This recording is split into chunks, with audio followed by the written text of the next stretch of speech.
नमस्कार प्यारे बच्चों। सुखनासोपदेशम के अनुवाद या व्याख्या की कड़ी चल रही है। व्याख्या समाप्त होते ही आप लोगों को प्रश्नों की श्रृंखला तैयार करके दी जाएगी और तैयारी आप लोग करते रहिए। देखेंगे बहुत ही सरल ढंग से आपको जो है अनुवाद जो है कराया जा रहा है।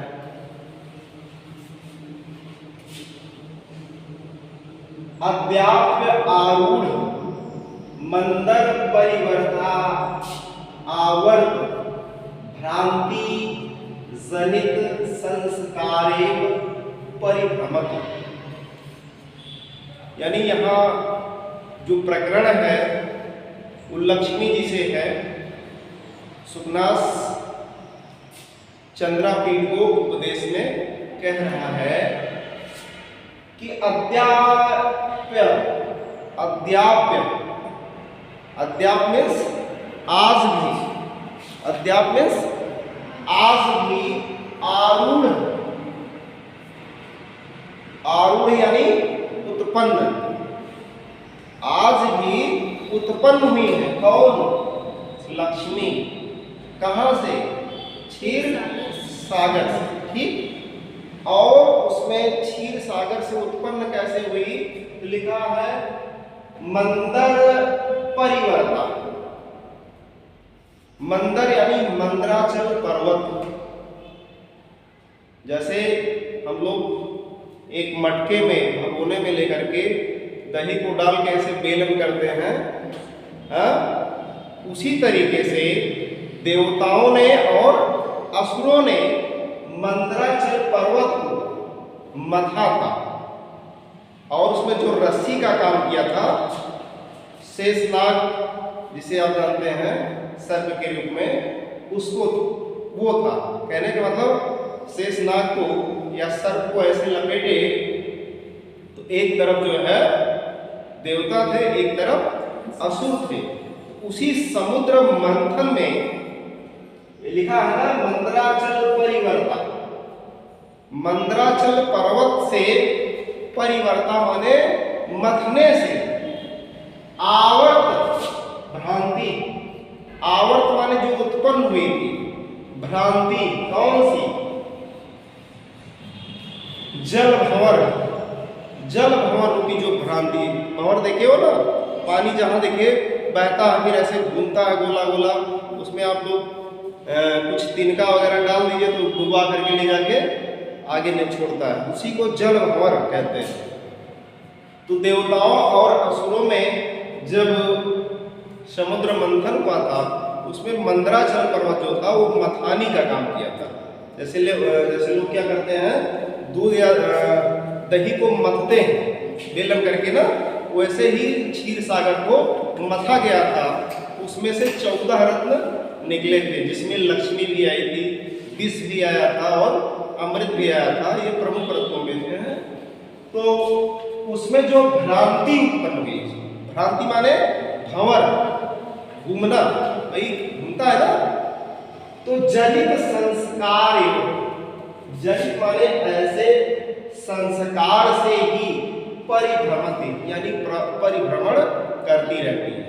कहने का आशय यहाँ हुआ, सुखनास कह रहा है कि जो जल भंवर से जो भ्रांति उत्पन्न हुई, उसी जल भ्रांति से ये इन्होंने क्या ग्रहण कर लिया? शिक्षा ग्रहण कर लिया।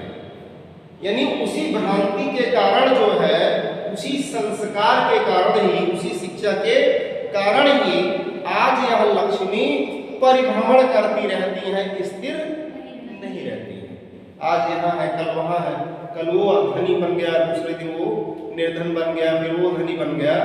वहीं से इन्होंने क्या लिया? संस्कार प्राप्त किया, शिक्षा प्राप्त की।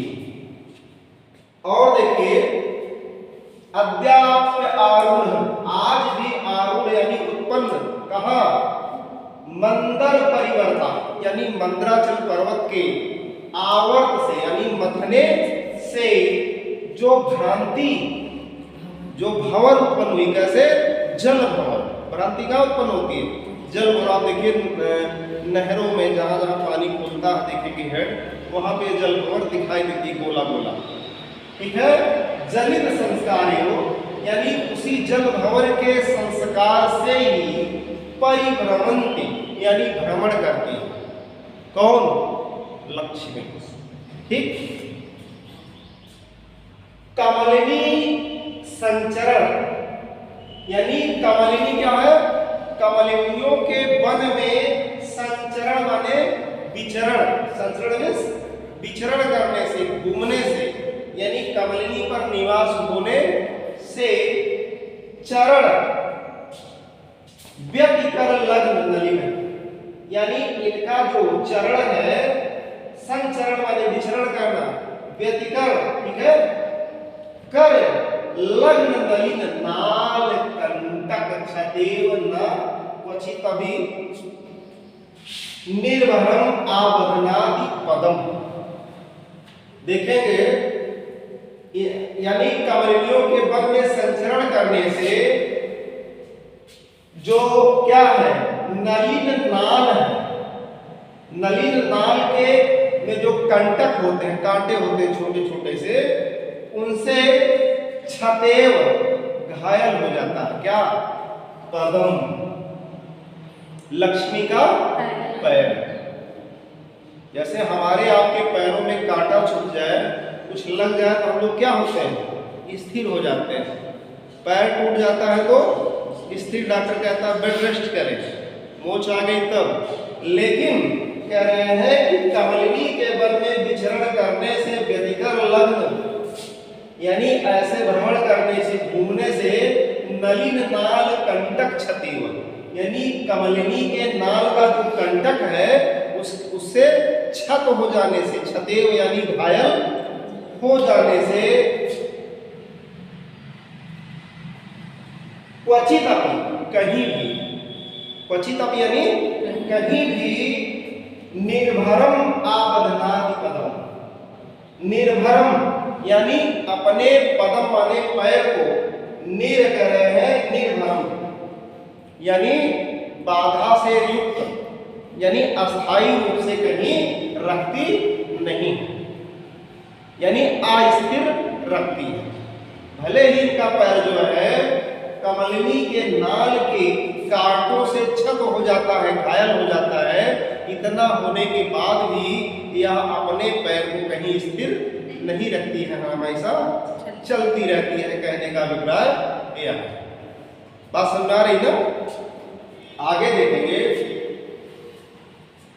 अति प्रयत्न विधितापि परमेश्वर गृहेषु।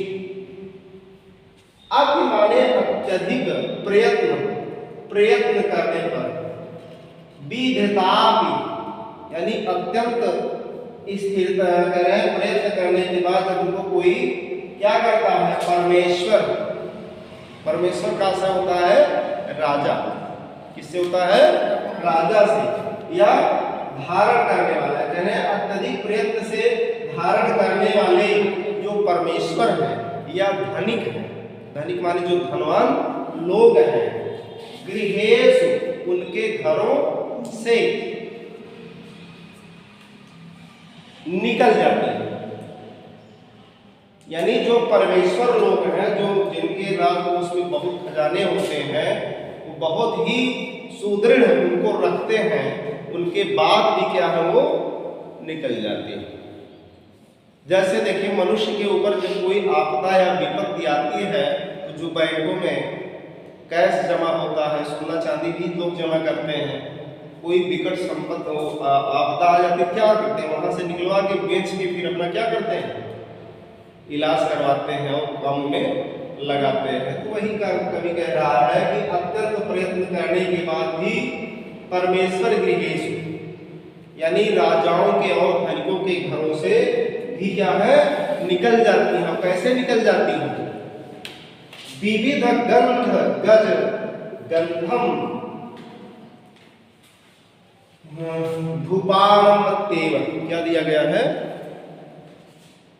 विविध गंध गंध गंध देखिए विविध गंध गंध है, हम आ लिख दिए हैं, वही कह रहे हैं। विविध गंध गज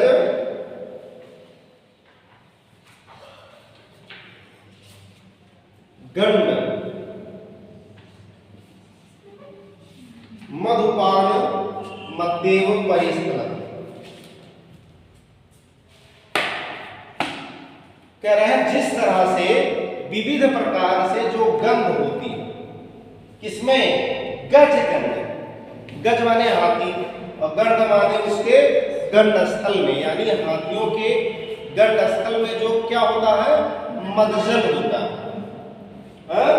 मधुपान यानी उसका पान करने वाले, मद्देव परिस्थलति, मद्य के पान करने से, यानी उस गंड स्थल के मधु का पान करने से कोई व्यक्ति परिस्खलित हो जाता है। जैसे मद्य का सेवन करने वाला कोई मनुष्य जो है सीधा नहीं चल पाता, उसके कदम इधर उधर लड़खड़ा के चलते हैं।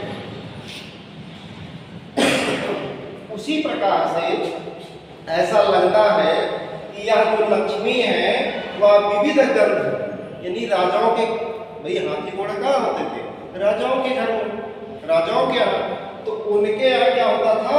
विविध गंध गज, यानी हाथियों के गज के गंध, यानी उनके गंड स्थल के का मधुपान करने से उन्मत्त हो जाती थी। कौन? लक्ष्मी। और वहां से भी क्या हो जाती थी? परिस्थलन, वहां से भी निकल जाती है। ऐसा जो है सुखनास क्या उपदेश दे रहा है किसको? चंद्रापीठ को। पारुष्यम क्यों उपशिक्षितम असि धारासु निवसत। पारुष्यम, पारुष्यम माने कठोरता से, शिक्षितुम यानी शिक्षा लेने के कारण, यानी कठोरता से शिक्षा लेने के कारण, असि धारासु, अस माने तलवार, धारासु माने धारा, यानी तलवारों की धार पर निवसत यानी निवास करती है। यह लक्ष्मी जो है तलवारों के धार पर निवास।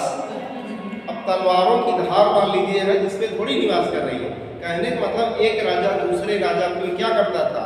तलवारों के बल पर, धनुष बाण के बल पर उनको मारपीट करके उनके धन को, राजकोष को लूट लाता था, छीन लेता था। वही कहा जा रहा है कि पारुष्यम शिक्षितम, यानी मानो ऐसे कठोरता से शिक्षा लेने के कारण ये जो है असधारासु निवसत, यानी तलवारों की धार पर निवास करती है। कौन? लक्ष्मी। ठीक है, ये विशेषण बताया जा रहा है। विशेषण यानी विशेषता किसकी? लक्ष्मी की। कहीं से किसी को कोई दिक्कत आती है तो पूछ सकता है, ठीक है। व्याख्या के लिए आपका जो है आगे से ही पूछा जाएगा, ठीक है। बस के जा नेक्स्ट रहेगा, ठीक। ओके।